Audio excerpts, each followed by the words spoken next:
Coming into the mouth of the creek, you can see how the mangroves form a wall protecting the land. And here at the mouth of the creek is spot-on marine.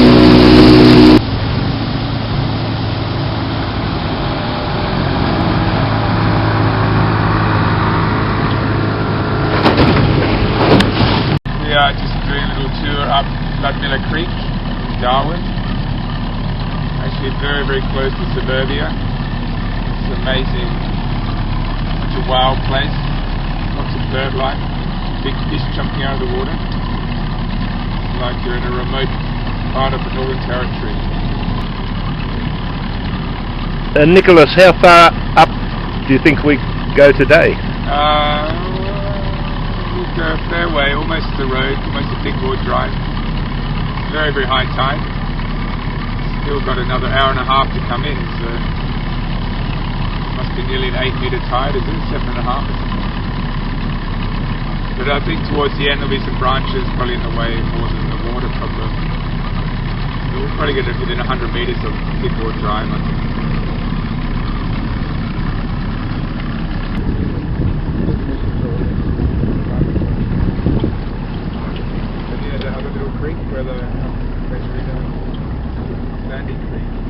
Yeah, and the people from Bagot Aboriginal Reserve come down here fishing regularly. Actually, the boundary of the Ecological Lease is in the halfway point on this creek. So we are at the moment probably in the Ecological Lease. We've seen several different species of mangroves, some rhizophora over here with stilt roots. Avicennia is one of the main components of Ludmilla Creek. Goodness knows what's lurking underneath us. Travelling up Ludmilla Creek, the Ecological Lease in this direction, extending to the halfway point of the creek.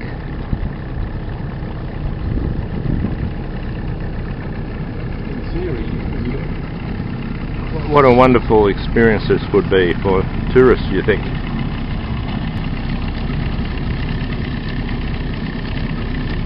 This is Ludmilla Creek at high tide. This is pure Avicennia marina, mangroves on this side. No, they're in mangroves. Yeah, tide's rushing in now, like a flooded stream.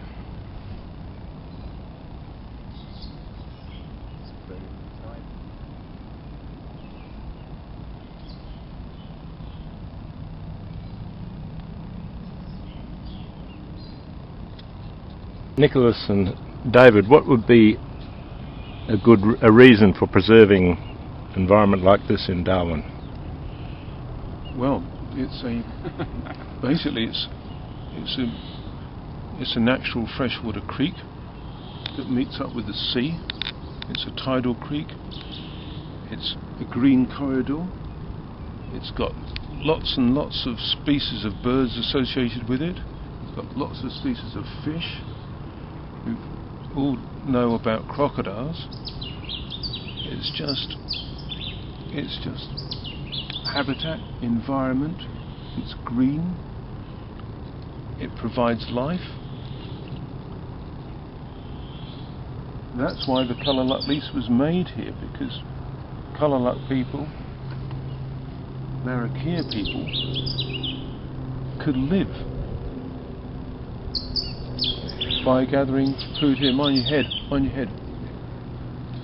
Yes, it could was. Gather food here indefinitely. A sustainable lifestyle.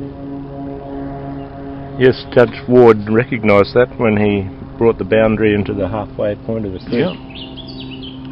So there's mud crabs here. There's barramundi here. There's everything you could possibly need.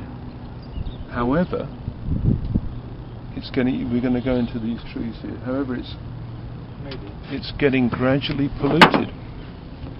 that is a problem, isn't it? Yeah.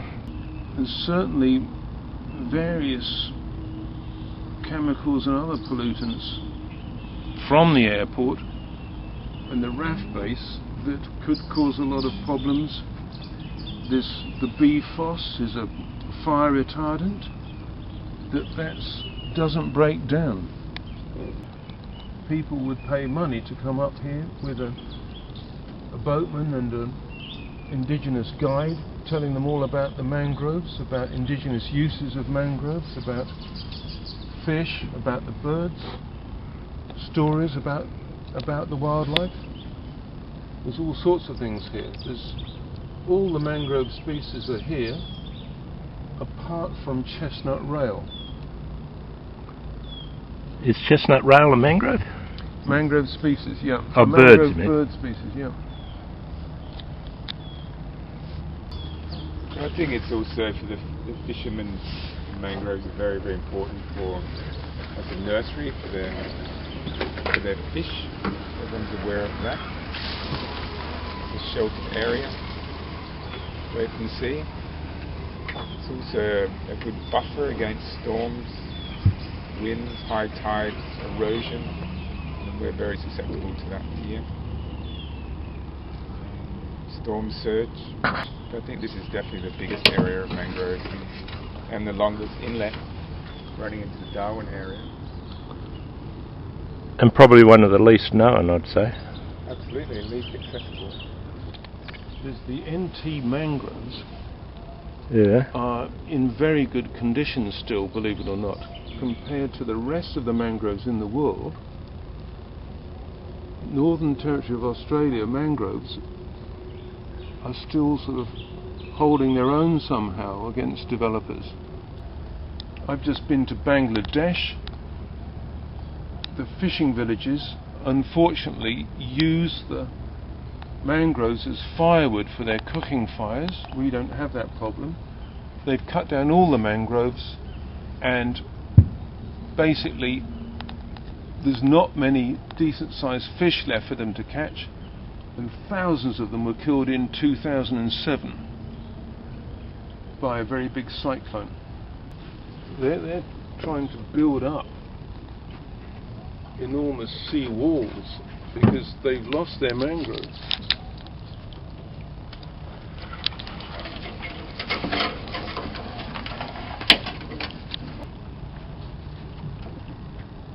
Would you say ideal way to come up here be in a kayak or something? Well, then you're very low to the water. I have seen a crocodile in here, so Oh. you can say yeah. We're just drifting up on the tide now, as you can see. We're going up backwards. Not a sign of a crocodile. And if one did take us, people would probably say they were stupid to go up there. Right. Well, we're trying to show people with your film just what Darwin's like. Yes. What brave people we are to take such risks. Think how close we are to Dickward Drive, one of the main roads into town. It is said in the Northern Territory they train crocodiles to jump out of the water.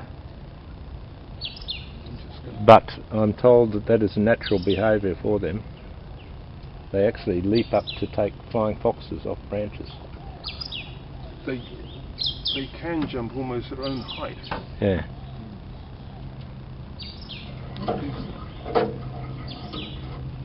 And if they see a man standing in a boat, they say, it's tucker time. Tide coming up Ludmilla Creek.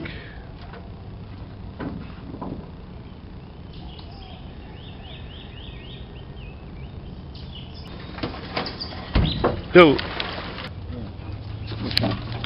Basically, the whole thing about the science of mangrove and mangrove trees, that we're still learning about them. We're still finding new species of small animal types in mangroves. And mangrove mud is just full of tiny, microscopic things that scientists are still discovering. And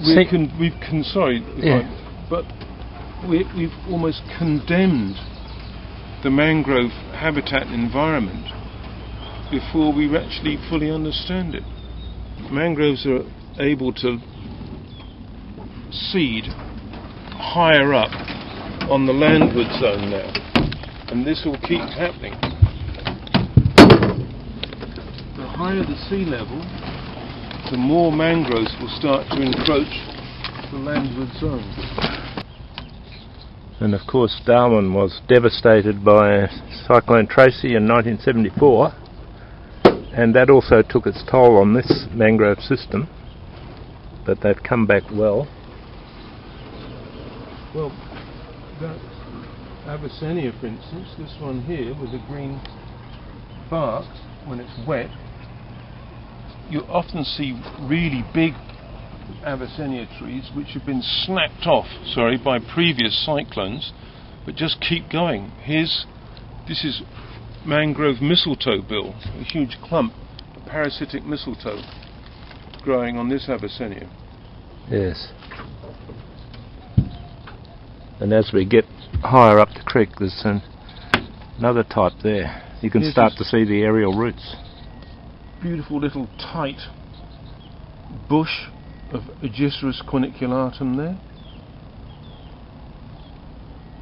Tree. More and more. I got it. There's a mistletoe right here in front of me.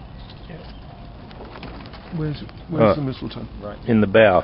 In the bow. All right. So this is spread by the mistletoe bird.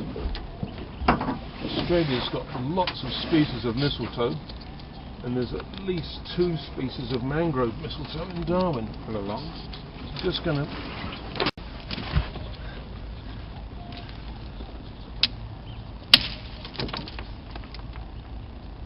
Flowering. It's just got some little flowers on. That's a parasitic growth. In the upper reaches of Ludmilla Creek in Darwin. You can hear that collared kingfisher as well. That's quite a special thing. Why do they come to that? Watch out, you're going to collide, Bill.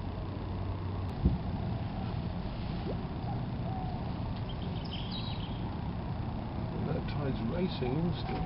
Yeah. What's that bird doing? Now this creek goes all the way to Dickward Drive and through Bagot Road. and right up to Bagot Road, yeah. And vast floodplains, you might say, or catchment area where the tide spreads out. Basically, Darwin Airport is built on the highest ground, and a lot of the creeks or catchments start or emanate from the airport. Yes. This is why it's so important that the airport and RAF base look after the pollution side of things. Think of all these leaves have to fall down sooner or later, and they become part of the biomass. They become the food for creatures in the biomass. They break down, they become nutrients, and that's why the mangrove mud is so rich. And Aboriginal people get periwinkles, all kinds of shellfish, crabs, Everything. lots of food in here. Everything from sawfish, And they stingrays, barramundi, mullet, the whole lot. You think that in Ludmiila Bay there's a very good example of a stone fish trap Yep. that was built before And people ever came to Australia. The Darwin city used to have a lot more wildlife than now. Now it's a bit of a concrete jungle. I think that people remove themselves from nature by living in places like that. It's just, there's the mangrove girigony, just calling then. There is a lot of interest worldwide in bird watching, isn't it? Darwin could make a fortune from getting this whole Ludmilla catchment, or the Kulaluk Lease at least, made into a big nature reserve with walking trails, with signage, with indigenous guides, with busloads of people coming from the Darwin bus terminus. All these people ships from the tourist ships, the huge cruise ships, could just come here. They haven't got time to go to Kakadu. They haven't got time to go to Litchfield. Backpackers haven't got enough money to go there. It's too complicated, too expensive. They can just come here, spend $3 on the number 4 bus, wait 17 minutes or so, jump off, and they could be walking around here looking at 150 species of birds. It seems criminal to waste the chance to have this so close to the CBD. That's the whistler again. You can hear the mangrove robin. You hear that very mournful whistle? Yeah, that's it.